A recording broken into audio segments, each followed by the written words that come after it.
25-26. This budget continues our government's efforts to A.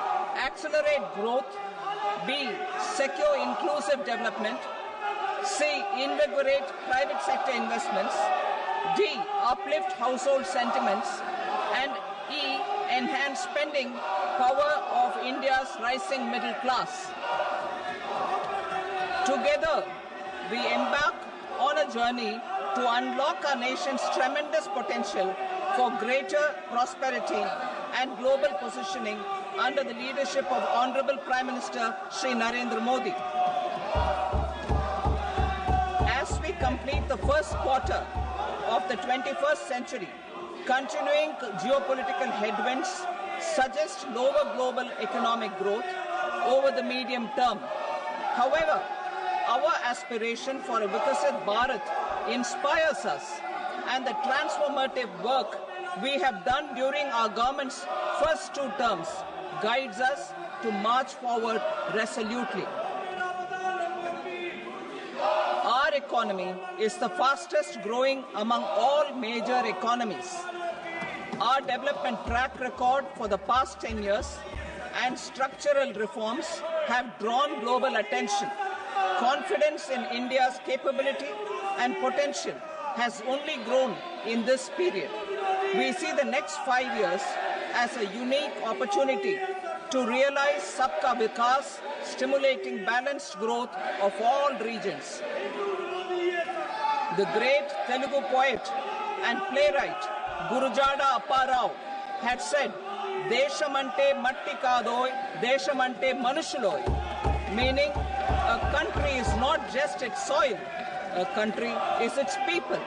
In line with this, for us, Vikasit Bharat encompasses zero poverty, 100% quality good school education, access to high quality, affordable and comprehensive health care, 100% skilled labor with meaningful employment, 70% women in economic activities, and farmers making our country the food basket of the world. In this budget, the proposed development measures span 10 broad areas, focusing on Garib, Youth, Annadata, and Nari, spurring agricultural growth and productivity, building rural prosperity and resilience, taking everyone together on an inclusive growth path, boosting manufacturing and furthering Make in India, supporting MSMEs, enabling employment-led development, investing in people, economy, and innovation, securing energy supplies, promoting exports, and nurturing innovation. For this journey of development, our 4 powerful engines are agriculture, MSME, investments, and exports. The fuel, our reforms, our guiding spirit, inclusivity, and the destination, Vikasit Bharat. This budget aims to initiate transformative reforms across 6 domains. During the first 5 years, these will augment our growth potential and global competitiveness. The domains are taxation, power sector, urban development, mining, financial sector, and regulatory reforms. Agriculture as the first engine. Now I move to specific proposals, beginning with agriculture as the first engine.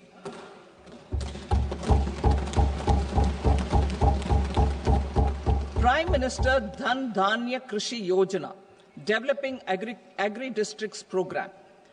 Motivated by the success of the aspirational district program, our government will undertake a Prime Minister Dhan Dhanya Krishi Yojana in partnership with states.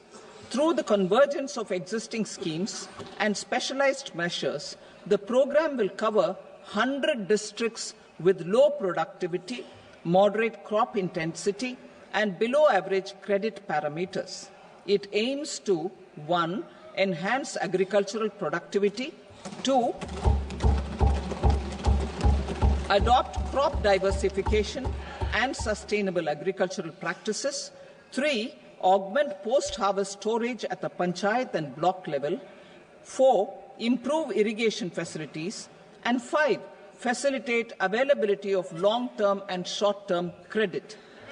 This program is likely to help 1.7 crore farmers. Building rural prosperity and resilience. A comprehensive multi-sectoral rural prosperity and resilience program will be launched in partnership with the states. This will address underemployment in agriculture through skilling, investment, technology, and invigorating the rural economy. The goal is to generate ample opportunities in rural areas so that migration is an option but not a necessity. The program will focus on rural women, young farmers, rural youth, marginal and small farmers, and landless families. The details are in Annexure A. Domestic best practices will be incorporated, and appropriate technical and financial assistance will be sought from multilateral development banks. In Phase 1, 100 developing agri-districts will be covered. Atmanirbharta in pulses. Our government is implementing the National Mission for Edible Oilseed for achieving Atmanirbharta in edible oils. Our farmers have the capability to grow enough for our needs and more. 10 years ago, we made concerted efforts and succeeded in achieving near self-sufficiency in pulses. Farmers responded to the need by increasing the cultivated area by 50%, and government arranged for procurement and remunerative prices. Since then, with rising incomes and better affordability, our consumption of pulses has increased significantly. Our government will now launch a 6-year mission for Atmanirbharta in pulses with a special focus on Tuar, Urad and Masoor. Details are in Annexure B. Central agencies such as NAFED and NCCF will be ready to procure these 3 pulses as much as offered during the next 4 years from farmers who register with these agencies and enter into agreements. Comprehensive program for vegetables and fruits. It is encouraging that our people are increasingly becoming aware of their nutritional needs. It is a sign of a society becoming healthier. With rising income levels, the consumption of vegetables, fruits, and Sri Anna is increasing significantly. A comprehensive program to promote production, efficient supplies, processing, and remunerative prices for farmers will be launched in partnership with the states. Appropriate institutional mechanisms for implementation and participation of farmer producer organizations and cooperatives will be set up. Makhana Board in Bihar. For this, there is a special opportunity for the people of Bihar. A Makhana Board will be established in the state to improve production, processing, value addition, and marketing of makhana. The people engaged in these activities will be organized into FPOs. The board will provide hand-holding and training support to makhana farmers and will also work to ensure they receive the benefits of all relevant government schemes. A national mission on high-yielding seeds will be launched, aimed at 1. Strengthening research ecosystem, 2. Targeted development and propagation of seeds with high yield, pest resistance, and climate resilience, and 3. Commercial availability of more than 100 seed varieties released since July 2024. India ranks second largest globally in fish production and aquaculture. Seafood exports are valued at 60,000 crore rupees. To unlock the untapped potential of the marine sector, our government will bring in an enabling framework for sustainable harnessing of fisheries from Indian exclusive economic zone and high seas, with a special focus on the Andaman and Nicobar and Lakshadweep Islands. For the benefit of lakhs of cotton growing farmers, I am pleased to announce a mission for cotton productivity. This 5-year mission will facilitate significant improvements in productivity and sustainability of cotton farming and promote extra long staple cotton varieties. The best of science and technology support will be provided to farmers. Aligned with our integrated 5F vision for the textile sector, this will help in increasing incomes of the farmers and ensure a steady supply of quality cotton for rejuvenating India's traditional textile sector. Kisan credit cards facilitate short-term loans for 7.7 crore farmers, fishermen, and dairy farmers. The loan limit under modified interest subvention scheme will be enhanced from 3 lakh rupees to 5 lakh rupees for loans taken through the KCC. For Atmanirbharta in urea production, our government had reopened 3 dormant urea plants in the eastern region. To further augment urea supply, a plant with annual capacity of 12.7 lakh metric tons will be set up at Namrup in Assam.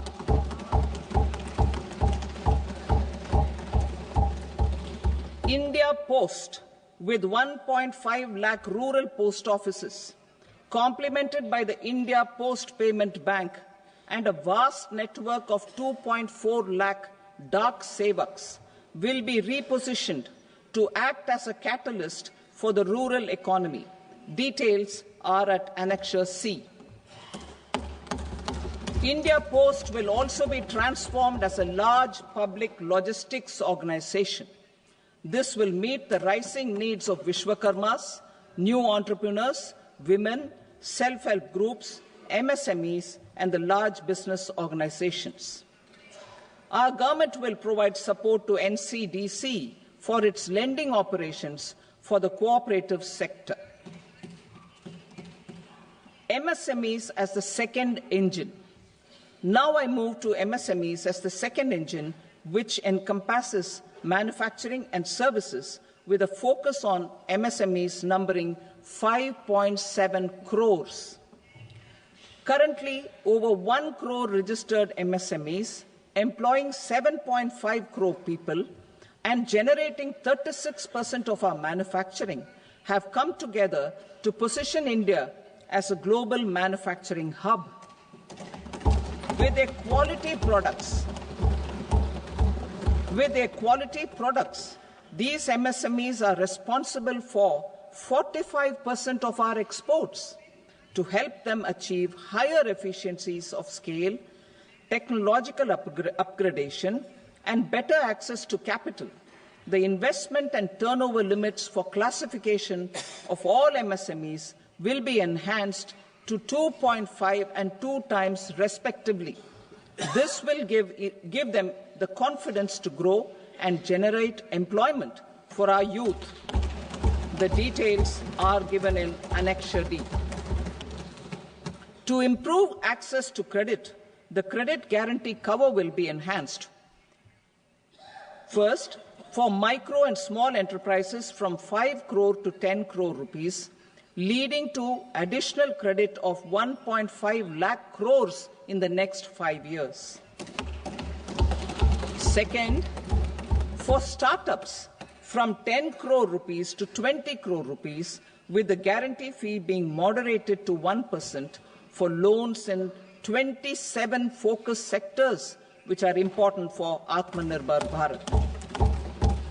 And for well-run exporter MSMEs, for term loans up to 20 crore rupees.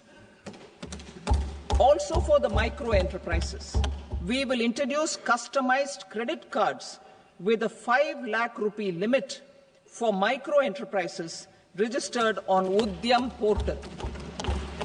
In the first year, 10 lakh such cards will be issued. Fund of funds for startups.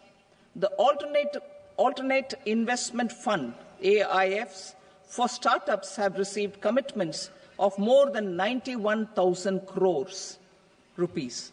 These are supported by the fund of funds set up with the Government of India's contribution of 10,000 crore rupees. Now, a new fund of funds with expanded scope and a fresh contribution of another 10,000 crore rupees will be set up.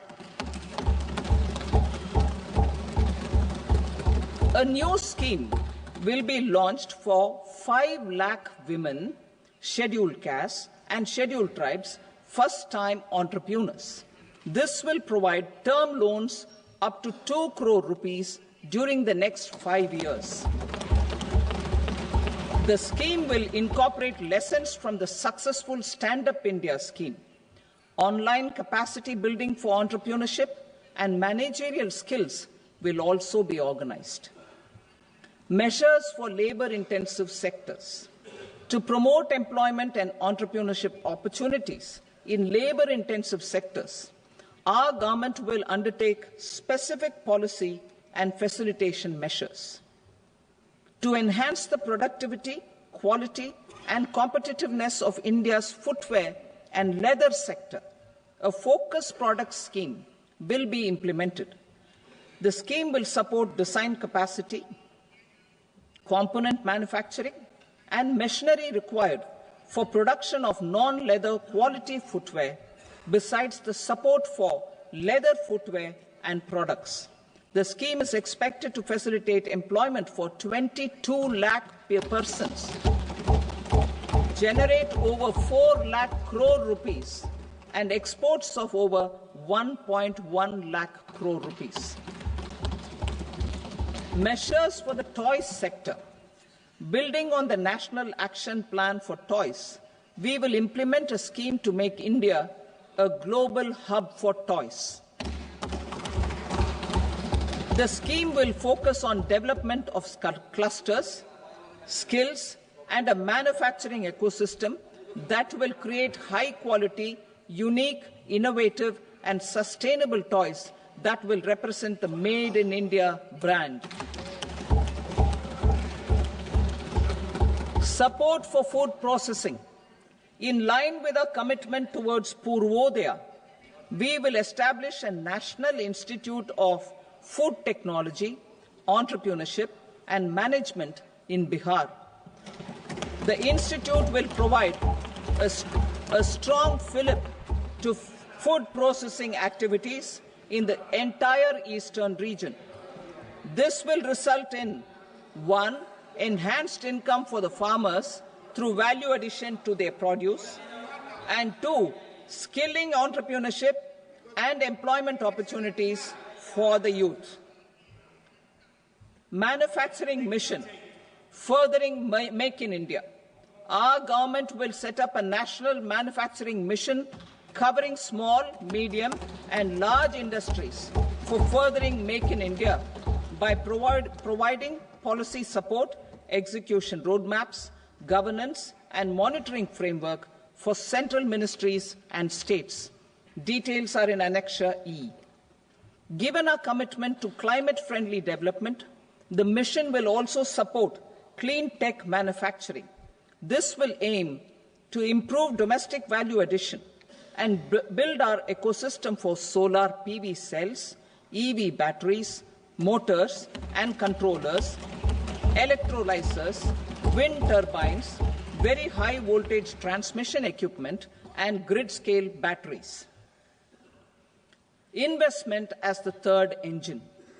Now I move to investment as the third engine, which encompasses investing in people, investing in the economy, and investing in innovation. Investing in people. Saksham Anganwadi and Poshan 2.0. Saksham Anganwadi and Poshan 2.0 program provides nutritional support to more than 8 crore children. 1 crore pregnant women and lactating mothers all over the country, and about 20 lakh adolescent girls in aspirational districts and the Northeast region. The cost norms for these nutritional support will be enhanced appropriately. Atal Tinkering Labs. 50,000 Atal Tinkering Labs will be set up in government schools in the next 5 years to cultivate the spirit of curiosity and innovation and foster a scientific temper among young minds. Broadband connectivity to government secondary schools and PHCs. Broadband connectivity will be provided to all government secondary schools and primary health centers in rural areas under the BharatNet project. Bharatiya Bhasha Pustak Scheme. We propose to implement a Bharatiya Bhasha Pustak scheme to provide digital form Indian language books for schools and for higher education. This aims to help students understand their subjects better and in their language. National Centers of Excellence for Skilling. Building on the initiative announced in the July 24 budget, 5 national centers of excellence for skilling will be set up with global expertise and partnerships to equip our youth with the skills required for Make for India, Make for the World manufacturing. The partnership will cover curriculum design, training of trainers, and a skills certification framework and periodic reviews. Expansion of capacity in IITs. Total number of students in 23 IITs has increased 100% from 65,000 to 1.35 lakh in the past 10 years.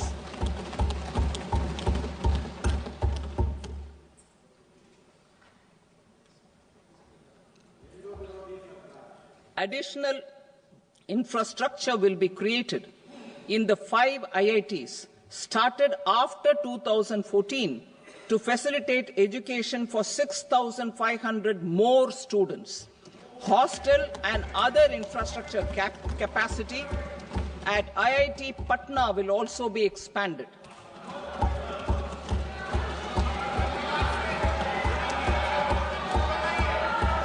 Center of Excellence.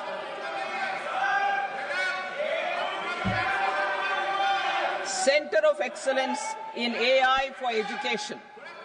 I had announced 3 centers of excellence in artificial intelligence for agriculture, health, and sustainable cities in 2023. Now a center of excellence in artificial intelligence for education will be set up with a total outlay of 500 crores. Expansion of medical education. Our government has added almost 1.1 lakh undergraduate and postgraduate medical education seats in 10 years, an increase of 130%. In the next year, 10,000 additional seats will be added in medical colleges and hospitals towards the goal of adding 75,000 seats in the next 5 years. Daycare cancer centers in all district hospitals. Our government will facilitate setting up of daycare cancer centers in all district hospitals in the next 3 years. 200 centers will be established in 25-26 itself. Strengthening urban livelihoods. Our government has been giving priority to assisting urban poor and vulnerable groups. A scheme for socio-economic upliftment of urban workers will be implemented to help them improve their incomes, have sustainable livelihoods, and a better quality of life. PM Swanidhi scheme has benefited more than 68 lakh street vendors, giving them respite from high-interest informal sector loans. Building on this success, the scheme will be revamped with enhanced loans from banks, UPI-linked credit cards with 30,000 rupees limit, and capacity building support. Social Security scheme for welfare of online platform workers. Gig workers of online platforms provide great dynamism to the new age services economy. Recognizing their contribution, our government will arrange for their identity cards and registration on the e-Shram portal. They will be provided health care under PM Jan Arogya Yojana. This measure is likely to assist nearly 1 crore gig workers.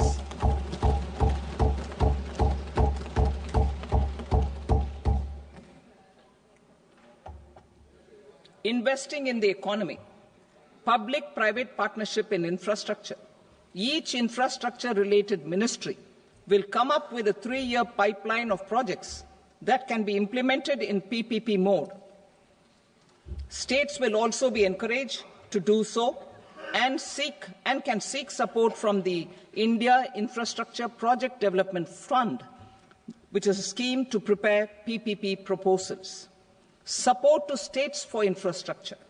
An outlay of 1.5 lakh crore is proposed for the 50-year interest-free loans to states for capital expenditure and incentives for reforms.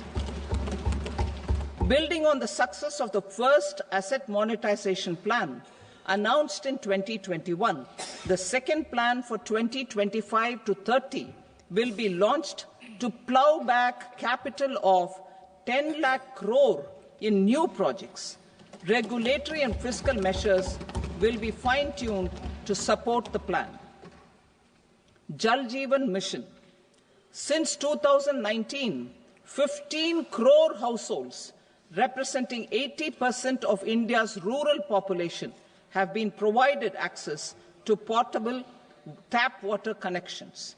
To achieve 100% coverage, I am pleased to announce the extension of this mission until 2028 with an enhanced total outlay.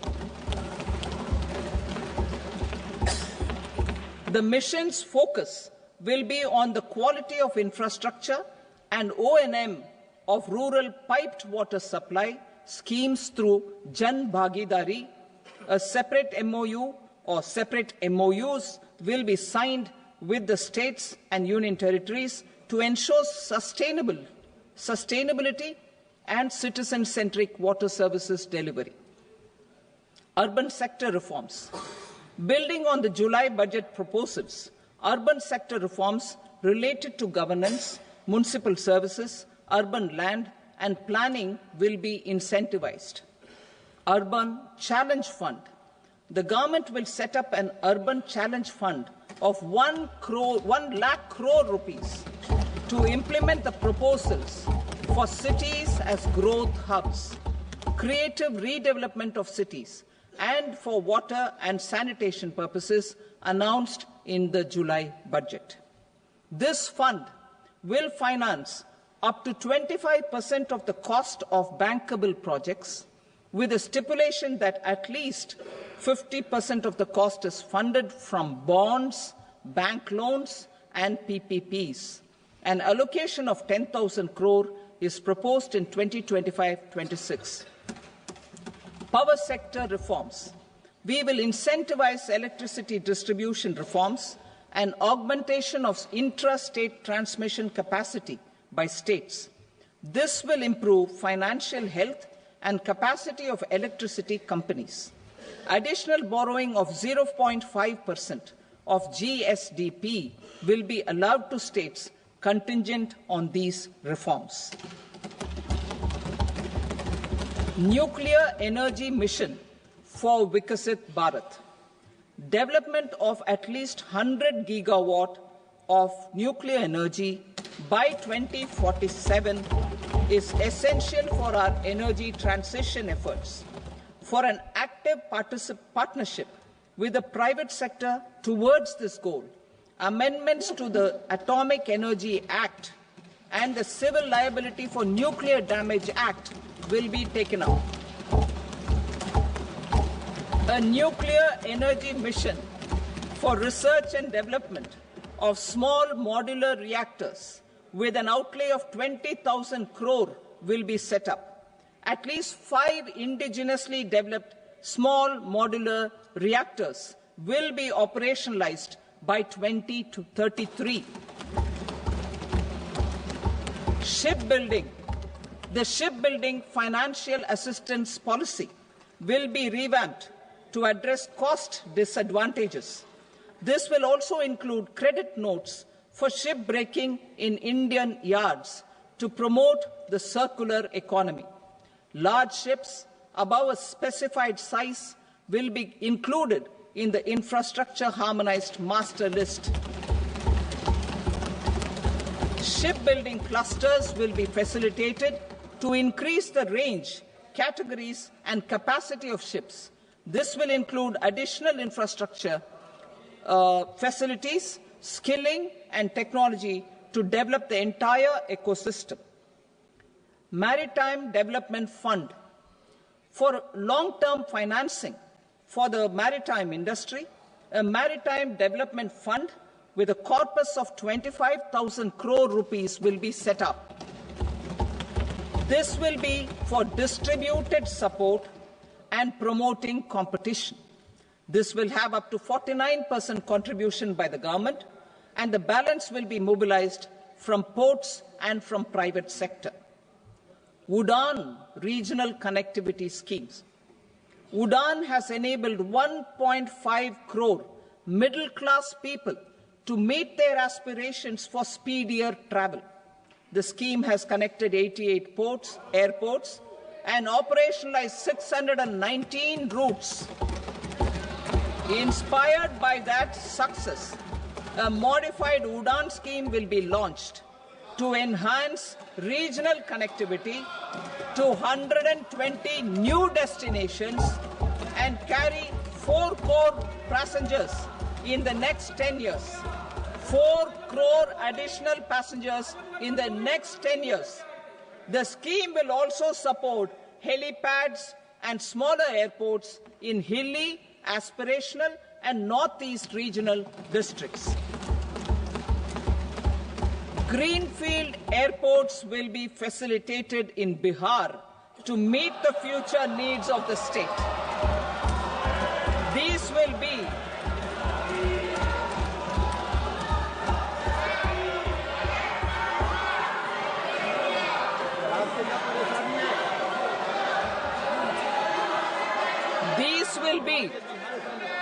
These will be in addition to the expansion of the capacity of Patna Airport and a brownfield airport in Beta. Western Kosi Canal project in Mithilanchal. Financial support will be provided for the Western Kosi Canal ERM project, benefiting a large number of farmers, cultivating over 50,000 hectares of land in the Mithilanchal region of Bihar. Mining sector reforms. Mining sector reforms, including those for minor minerals, will be encouraged through sharing of best practices and institutions of a state mining index. A policy for recovery of critical minerals from tailings will be brought out. Under the special window for affordable and mid-income housing, SWAMI, 50,000 dwelling units in stressed housing projects have been completed and keys handed over to home buyers. Another 40,000 units will be completed in 2025, further helping middle-class families who were paying EMIs on loans taken for apartments while also paying rent for their current dwellings. Building on this success, SWAMI Fund 2 will be established as a blended finance facility with contribution from the government, banks and private investors.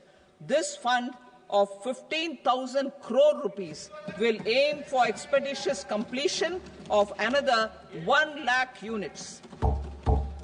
PM Gati Shakti data for private sector. For furthering PPPs and assisting the private sector in project planning, access to relevant data and maps from the PM Gati Shakti portal will be provided. Tourism for employment-led growth. Top 50 tourist destination sites in the country will be developed in partnership with states through a challenge mode. Land for building key infrastructure will have to be provided by the states. Hotels in these destinations will be included in the infrastructure harmonized list. The following measures will be taken for facilitating employment-led growth: organizing intensive skill development programs for our youth, including in institutes of hospitality management, providing mudra loans for homestays, improving ease of travel and connectivity to tourist destinations, providing performance-linked incentives to states for effective destination management, including tourist amenities, cleanliness, and marketing efforts, and introducing streamlined e-visa facilities along with visa fee waivers for certain tourist groups. Continuing with the emphasis on places of spiritual and religious significance, in the July budget, there will be a special focus on destinations related to the life and times of Lord Buddha. Medical tourism and heal in India. Medical tourism and heal in India will be promoted in partnership with the private sector, along with capacity building and easier visa norms. Investing in innovation. To implement private sector-driven research, development and innovation initiatives announced in the July budget, I am now allocating 20,000 crore rupees for this purpose. A deep tech fund of funds will also be explored to catalyze the next generation startups as a part of this initiative. In the next 5 years, under the PM Research Fellowship Scheme, we will provide 10,000 fellowships for technological research in IITs and IISc with enhanced financial support. The second gene bank with 10 lakh germplasm lines will be set up for future food and nutritional security. This will provide conservation support to both public and private sectors for genetic resources. We will start a national geospatial mission to develop foundational geospatial infrastructure and data. Using PM Gati Shakti, this mission will facilitate modernization of land records, urban planning, and design of infrastructure projects. A Gyan Bharatam mission for survey, documentation, and conservation of our manuscript heritage with academic institutions, museums, libraries, and private collectors will be undertaken to cover more than 1 crore manuscripts. We will set up a national digital repository of Indian knowledge systems for knowledge sharing. Now I move to exports as the fourth engine. We will set up an export promotion mission with sectoral and ministerial targets driven jointly by the Ministries of Commerce, MSME, and Finance. It will facilitate easy access to export credit, cross-border factoring support, support to MSMEs to tackle non-tariff measures in overseas markets. A digital public infrastructure, Bharat Trade Net, for international trade will be set up as a unified platform for trade documentation and financing solutions. This will complement the Unified Logistics Interface platform. The BTN will be aligned with international practices. Support will be provided to develop domestic manufacturing capacities for our economy's integration with global supply chains. Sectors will be identified based on objective criteria. Facilitation groups with participation of senior officers and industry representatives will be formed for select products and supply chains. Through this, there are huge opportunities related to Industry 4.0, which needs high skills and talent. Our youth have both. Our government will support the domestic electronic equipment industry to leverage this opportunity for the benefit of our youth. A national framework will be formulated as guidance to states for promoting global capability centers in emerging Tier 2 cities. This will suggest measures for enhancing availability of talent and infrastructure, building bylaw reforms, and mechanisms for collaboration with industry. Our government will facilitate upgradation of infrastructure and warehousing for air cargo, including high-value perishable horticultural produce. Cargo screening and customs protocol will be streamlined and made user-friendly. Reforms as the fuel. Over the past 10 years, our government has implemented several reforms for convenience of taxpayers, such as faceless assessment, 2, taxpayer charter, 3, faster returns, 4, almost 99% returns being on self-assessment, and 5, Vivad Se Vishwas scheme.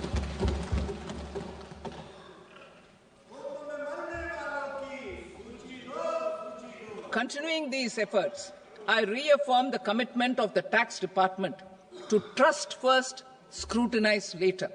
I also propose to introduce the new income tax bill next week. I will detail the indirect tax reforms and changes in direct taxes in Part B. Financial sector reforms. The FDI limit for the insurance sector will be raised from 74 to 100%. This enhanced limit will be available for those companies which invest the entire premium in India.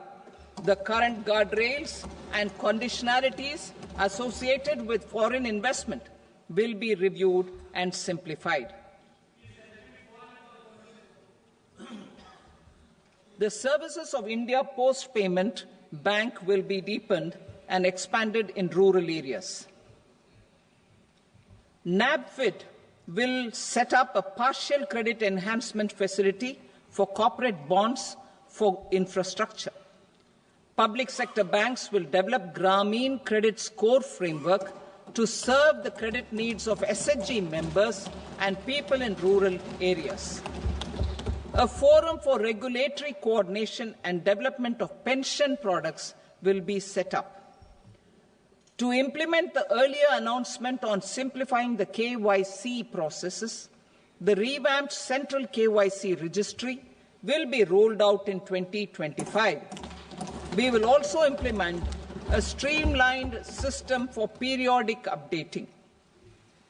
Requirements and procedures for speedy approval of company mergers will be rationalized. The scope for fast-track mergers will also be widened and the process made simpler. As proposed in the interim budget, we signed bilateral investment treaties with 2 countries in 2024 to encourage sustained foreign investment, and in the spirit of First Develop India, the current model BIT will be revamped and made more investor-friendly. In the last 10 years, in several aspects, including financial and non-financial, our government has demonstrated a steadfast commitment to ease of doing business. We are determined to ensure that our regulations must keep up with technological innovations and global policy developments. A light-touch regulatory framework based on principles and trust will unleash productivity and employment. Through this framework, we will update regulations that were made under old laws. To develop this modern, flexible, people-friendly, and trust-based regulatory framework appropriate for the 21st century, I propose 4 specific measures. A high-level committee for regulatory reforms will be set up for a review of all non-financial sector regulations, certifications, licenses, and permissions. The committee will be expected to make recommendations within a year. The objective is to strengthen trust-based economic governance and take transformational measures to enhance ease of doing business, especially in matters of inspection and compliances. States will be encouraged to join in this endeavour. An investment friendliness index of states will be launched in 2025 to further the spirit of competitive, cooperative federalism. Under the Financial Stability and Development Council, a mechanism will be set up to evaluate impact of the current financial regulations and subsidiary instructions. It will also formulate a framework to enhance their responsiveness and development of the financial sector. In the Jan Vishwas Act 2023, more than 180 legal provisions were decriminalized. Our government will now bring up the Jan Vishwas Bill 2.0 to decriminalize more than 100 provisions in various laws. I now move to fiscal policy. In the July budget, I had committed to staying the course for fiscal consolidation. Our endeavour will be to keep the fiscal deficit each year such that central government debt remains on a declining path as a percentage of the GDP. The roadmap for the next 6 years has been detailed in the FRBM statement. Revised estimates for 2024-25.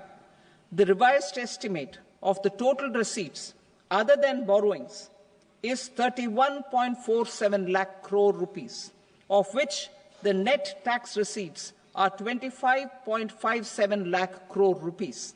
The revised estimate of the total expenditure is 47.16 lakh crore rupees, of which the capital expenditure is about 10.18 lakh crore rupees. The revised estimate of the fiscal deficit is 4.8% of the GDP. Budget estimates for 25-26. Coming to 25-26, the total receipts other than borrowings and total expenditure are estimated at 34.96 lakh crore rupees and 50.65 lakh crore rupees respectively. The net tax receipts are estimated at 28.37 lakh crore rupees. The fiscal deficit is estimated to be 4.4% of GDP. To finance the fiscal deficit, the net market borrowings from dated securities are estimated at 11.54 lakh crore. The balance financing is expected to come from small savings and other sources. The gross market borrowings are estimated at 14.82 lakh crore rupees. I will now move to Part B. Indirect taxes. My proposals relating to customs aim to rationalize tariff structure and address duty inversion. These will also support domestic manufacturing and value addition, promote exports, facilitate trade, and provide relief to common people. Rationalization of customs tariff structure for industrial goods. As a part of comprehensive review of customs rate structure announced in July 2024 budget, I propose to 1. Remove 7 tariff rates. This is over and above the 7 tariff rates removed in 23-24 budget.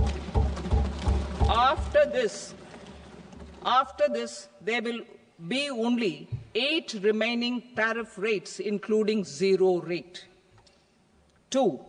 Apply appropriate cess to broadly maintain effective duty incidence except on a few items where such incidents will reduce marginally. 3. Levy not more than one cess or surcharge. Therefore, I propose to exempt social welfare surcharge on 82 tariff lines that are subject to a cess. I shall now take up sector-specific proposals. To provide relief to patients, particularly those suffering from cancer, rare diseases, and other severe chronic diseases, I propose to add 36 life-saving drugs and medicines to the list of medicines fully exempted from basic custom duty.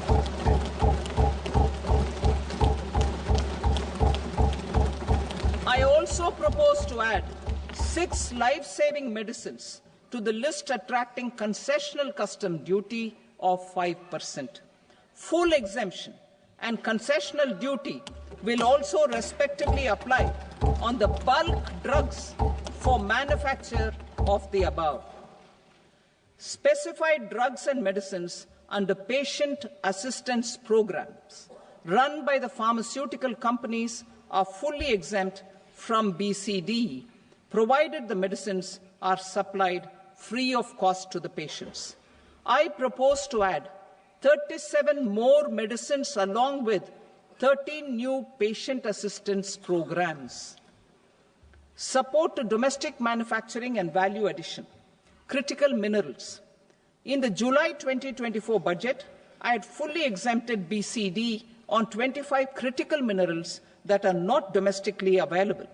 I had also reduced BCD of 2 other such minerals to provide a major fillip to their processing, especially by MSMEs. Now, I propose to fully exempt cobalt powder and waste, the scrap of lithium-ion battery, lead, zinc, and 12 more critical minerals. This will help secure the availability for manufacturing in India and promote more jobs for our youth. To promote domestic production of technical textile products such as agro-textiles, medical textiles, and geotextiles at competitive prices, I propose to add 2 more types of shuttle-less looms to the list of fully exempted textile machinery. I also propose to revise the BCD rate on knitted fabrics covered by 9 tariff lines from 10 or 20 to 20% or 115 rupees per kg, whichever is higher. Electronic goods. In line with our Make in India policy and to rectify inverted duty structure, I propose to increase the BCD on interactive flat panel display from 10% to 20% and reduce the BCD to 5% on open cell and other components. In 23-24 budget, for the manufacture of open cells of LCD, LED TVs, I had reduced the BCD on parts of open cells from 5% to 2.5%. To further boost the manufacture of such open cells, the BCD on these parts will now stand exempted. Lithium-ion battery. To the list of exempted capital goods, I propose to add 35 additional capital goods for EV battery manufacturing and 28 additional capital goods for mobile phone battery manufacturing. This will boost domestic manufacture of lithium-ion batteries, both for mobile phones and for electric vehicles. Shipping sector. Considering that shipbuilding has a long gestation period, I propose to continue the exemption of BCD on raw materials, components, consumables, or parts for the manufacture of ships for another 10 years.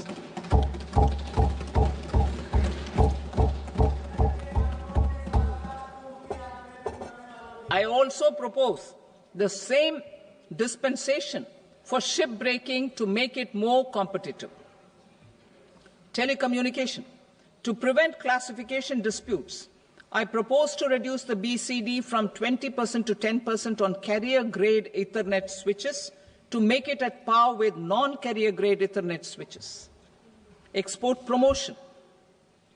To facilitate exports of handicrafts, I propose to extend the time period for export from 6 months to 1 year, further extendable by another 3 months if required. I also propose to add 9 items to the list of duty-free inputs. Leather sector.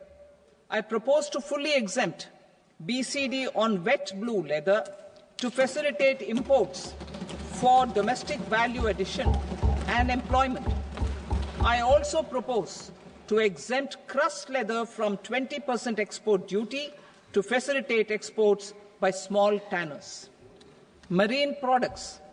To enhance India's competitiveness in the global seafood market, I propose to reduce BCD from 30% to 5% on frozen fish paste, surimi, for manufacture and export of its analog products. I also propose to reduce BCD from 15% to 5% on fish hydrolysates for manufacture of fish and shrimp feed. In July 2024 budget, to promote development of domestic MROs for aircraft and ships, I had extended the time limit for export of foreign origin goods that were imported for repairs from 6 months to 1 year and further extendable by 1 year.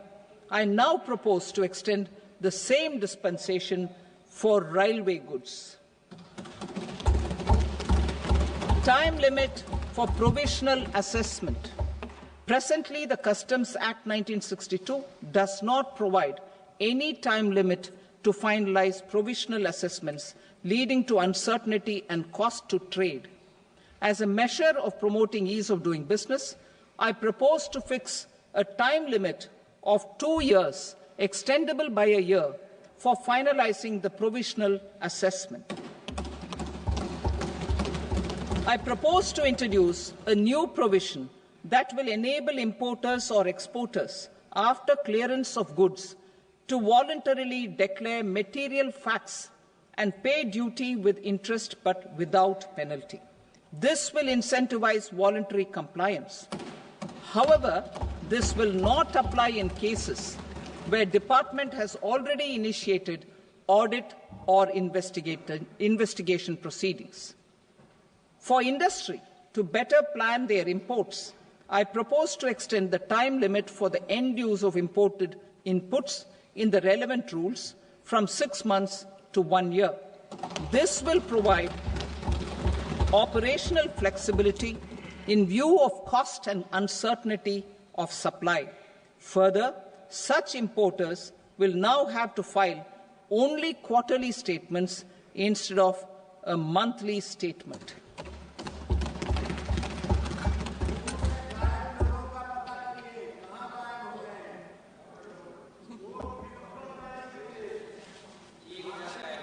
I now come to my direct tax proposals.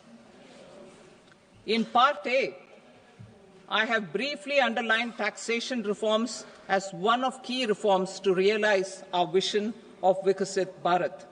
In respect of criminal law, our government had earlier ushered in Bharatiya Nyaya Sanhita, replacing Bharatiya Danda Sanhita.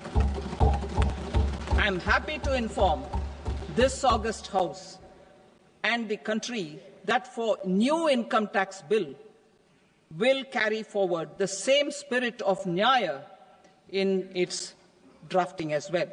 The new bill will be clear and direct in text, with close to half of the present law in terms of both chapters and words. It will be simple to understand for taxpayers and tax administrators, leading to tax certainty and reduced litigation. Reforms, however, are not a destination. They are means to achieve good governance for our people and economy. Providing good governance primarily involves being responsive. The Tirukural captures this in verse 542, which reads, "Vaanokki vaazhum ulagallam, mannavan kol nokki vaazhum kudi," meaning, just as the living beings live expecting rains, Citizens live expecting good governance. Our government is committed to keeping an ear to the ground and a finger on the pulse and responding while balancing our national building efforts.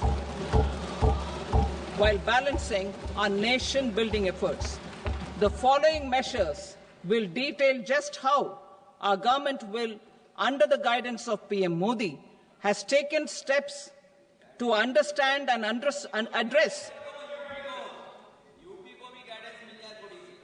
I repeat that sentence, sir. The following measures will detail just how our government, under the guidance of PM Modi, has taken steps to understand and address the needs voiced by our citizens.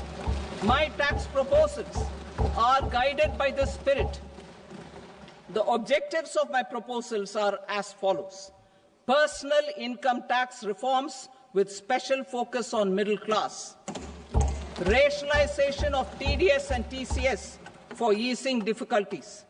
Encouraging voluntary compliance. Reducing compliance burden. Ease of doing business, employment and investment. I will come to my proposal on personal income tax towards the end. TDS and TCS, rationalization for easing difficulties.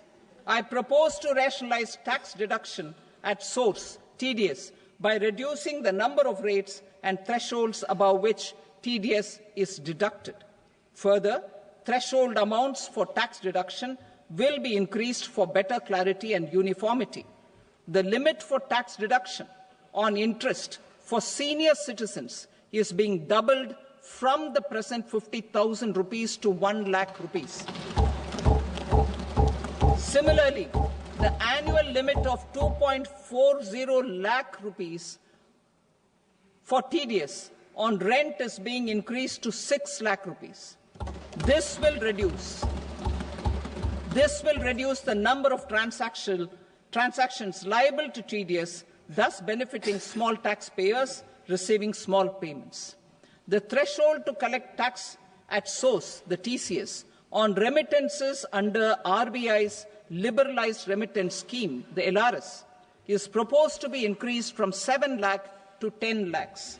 I also propose to remove TCS on remittances for education purposes, where such remittances is out of a loan taken from a specified financial institution.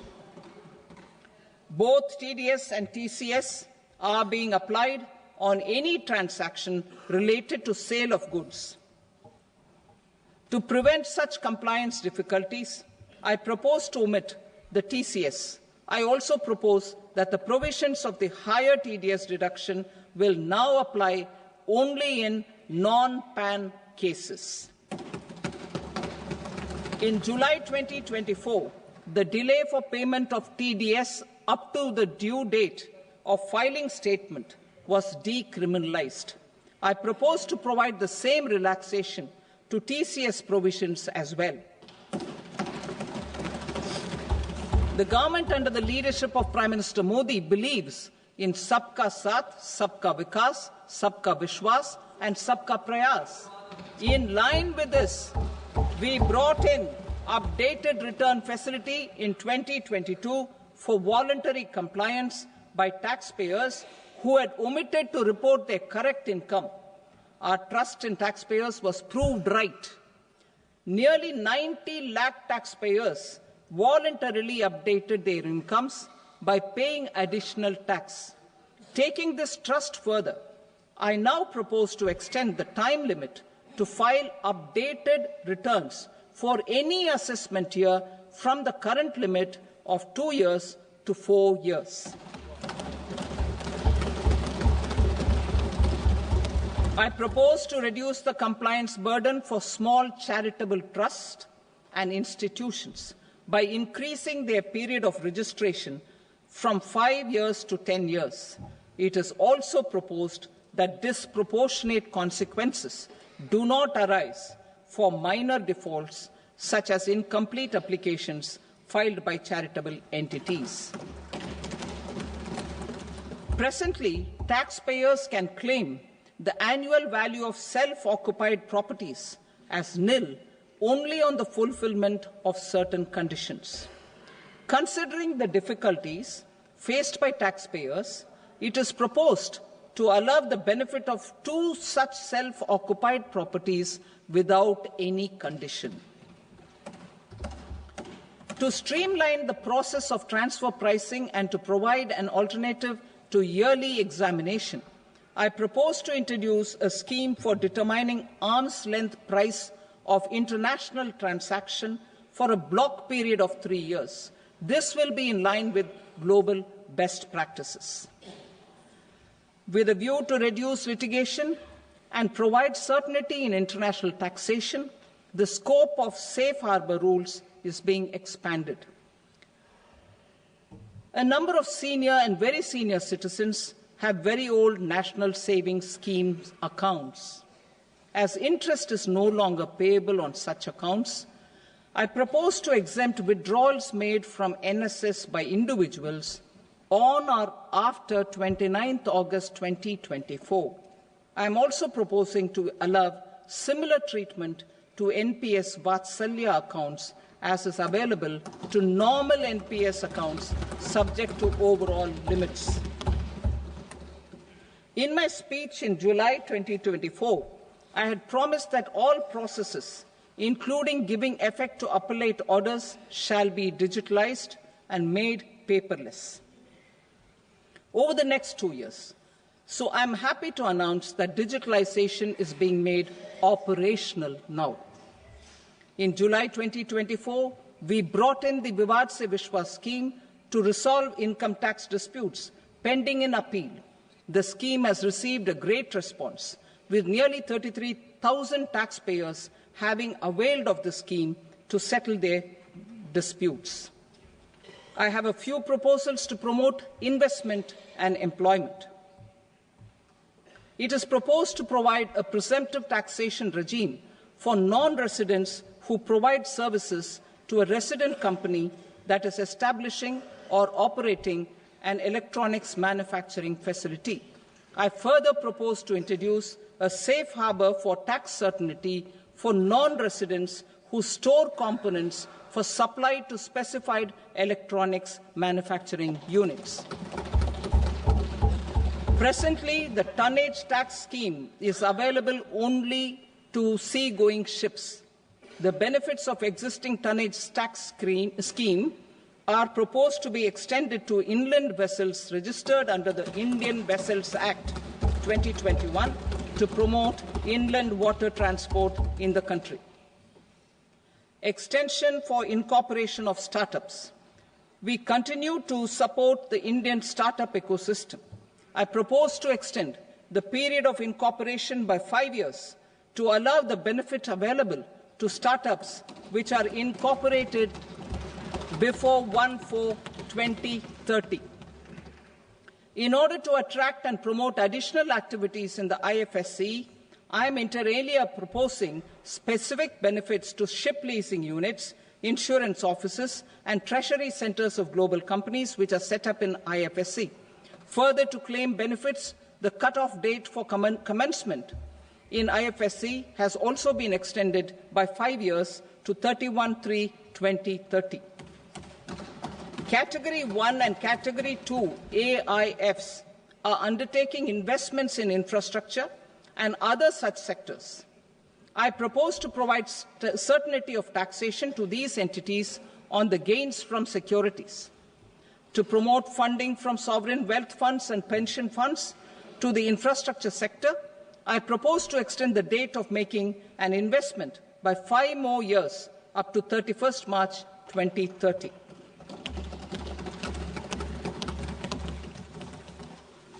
Personal income tax reforms with special focus on middle class. Democracy, demography, and demand are the key support pillars in our journey towards Vikasit Bharat. The middle class provides strength for India's growth. This government, under the leadership of Prime Minister Modi, has always believed in the admirable energy and ability of the middle class in nation building. In recognition of their contribution, In recognition of their contribution, we have periodically reduced their tax burden. Right after 2014, the nil tax slab was raised to 2.5 lakhs of rupees, which was further raised to 5 lakh rupees in 2019 and to 7 lakh rupees in 2023. This is reflective of our government's trust on the middle-class taxpayers. I am now happy to announce that there will be no income tax payable up to income of 12 lakh rupees.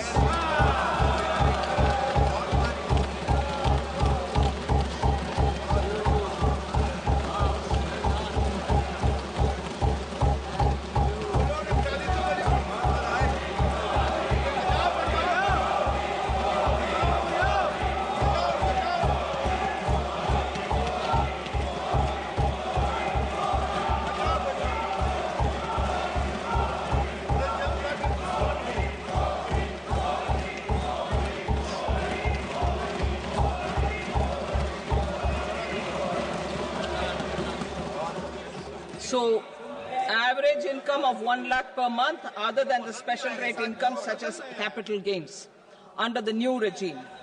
This limit will be 12.75 lakh for salaried taxpayers due to the standard deduction of 75,000.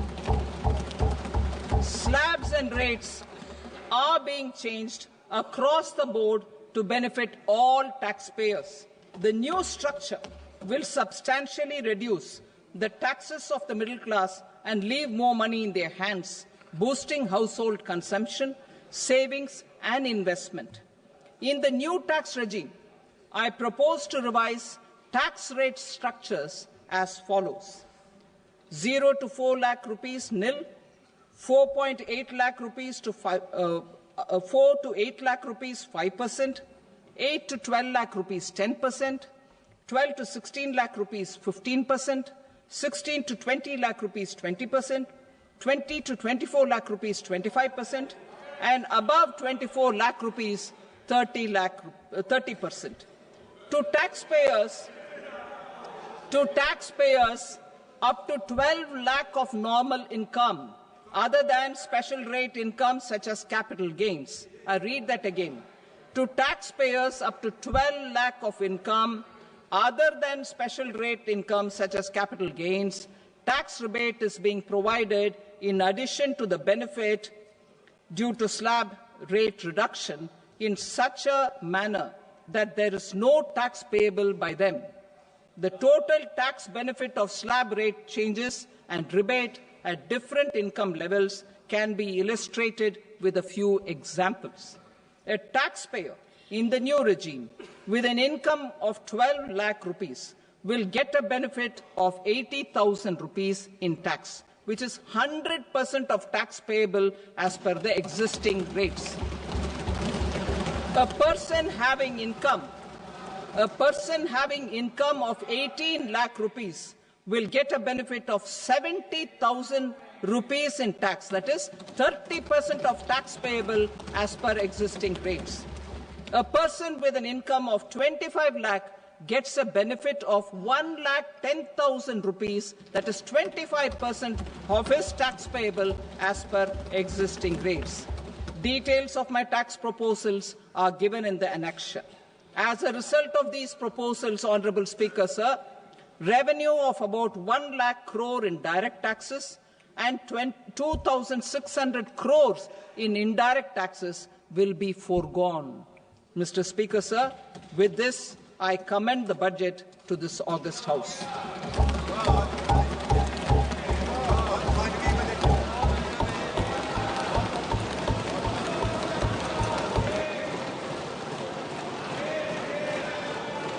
Item number 2, Srimati Nirmala Sitharaman. Sir, with your permission, I rise to lay on the table the following statements under Section 3(1) of the Fiscal Responsibility and Budget Management Act, 2003. Medium-term fiscal policy cum fiscal policy strategy statement and macroeconomic framework statement. Item number 3, Srimati Nirmala Sitharaman. Sir, with your permission, I rise to move for leave to introduce the Finance Bill 2025.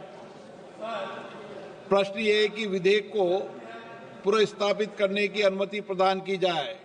जो सदस्य इसके पक्ष में हाँ कहें, जो सदस्य विरोध में ना कहें। मेरे विचार में निर्णय हाँ वालों के पक्ष में हुआ।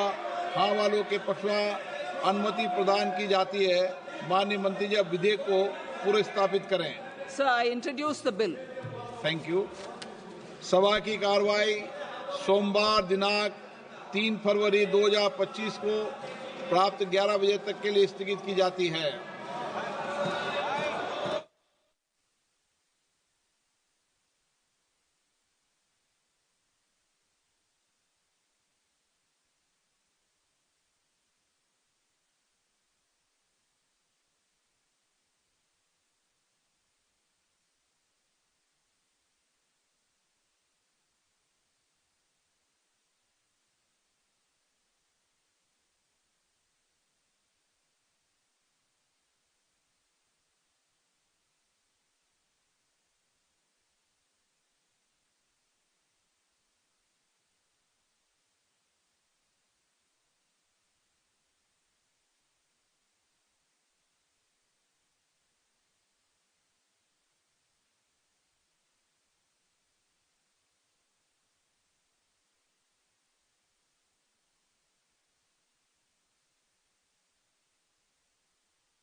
What is indirect tax?